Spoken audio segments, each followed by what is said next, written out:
It's like just to take it a step further. Lou's fantasy, fairy tale attorney, Tina. Okay. When I first came onto the scene and I had my first confrontation with Lou, regarding Clove. Remember how we said Clove was going to go to 500? He laughed at everybody who was bank holding it. Okay. After he said it was going to 500, I had my first confrontation with Lou, and he immediately threatened me. And this was back like a year, I don't know, over a year ago. Okay. So he said to me, my attorney will be, in contact with you. You're going to be served. And I have to admit to you at first, because Lou is an excellent storyteller. Lou's an excellent, he's great. I was like kind of believing him. I was even telling my wife, I'm like, look, I might be getting served. Don't get nervous. yeah, I'll just, I'll go to court. I'll tell them my side of the story. I'll bring my evidence, everything. Okay. But then I started noticing like a week went by, nothing. I'm not served. 2 weeks goes by, month goes by, 2 months goes by, 3 months goes by, no Tina. Like where's Tina? 6 months goes by. Okay. So then Lou had to come up with another story. See, this is what he does. He's very, very good at storytelling. Now he had to justify why Tina, his make-believe, she's truly a public defender who works for free. That's what it is. She doesn't work for Lou. It's all fantasy. It's a fairy tale. Okay. Now, Lou had to come up with a story to cover his butt. So what did he say? I don't sue poor people. I'm not poor. I'm worth about $1 million. Okay, but this is the thing that he had to create a story. He had to create a story. I don't sue poor people. When when AMC has its Moaz, I'm coming after you at that point. So now all of his, zombie, naive, brainless followers believe him. They believe him. They're like, yeah, that's it. He's going to get you, Apefather. Where we have the AMC Moaz, don't sell low, because Lou's going to take it all. He's going to take your minivan, your house. He's going to take all your AMC Moaz. But they believe everything he says, So, it just continues. So, Lou says, I own 2 Teslas. Okay.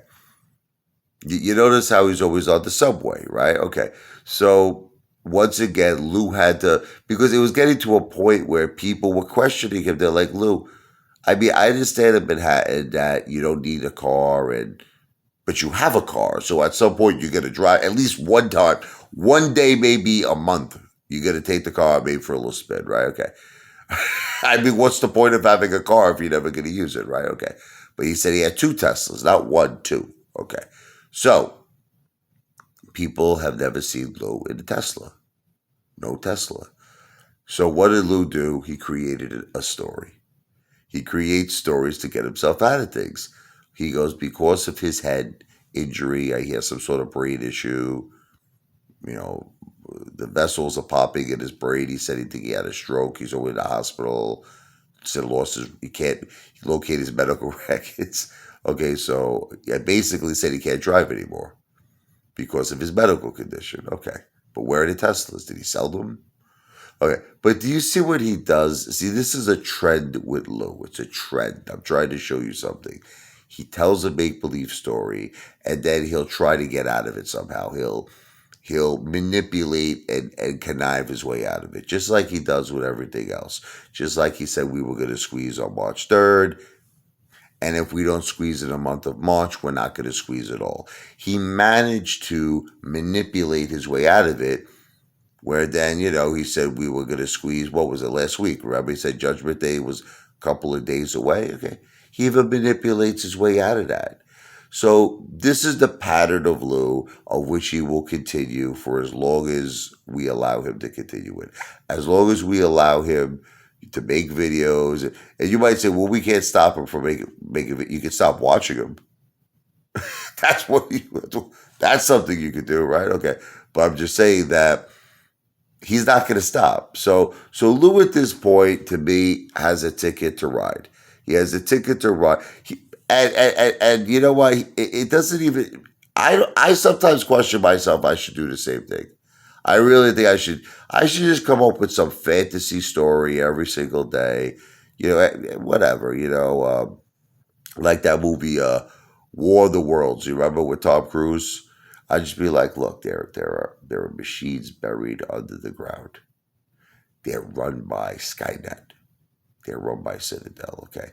The idea is that these machines are what's preventing the MOAS. When they rise from the grounds, we have to find their weaknesses. When we find their weaknesses, the birds are going to fly in the machines, and like Tom Cruise, I'm going to take a grenade and put it in the machine's head. We're going to blow it up. When the machines fall, we win. We beat Skynet, and then we're going to have the AMC MOAS.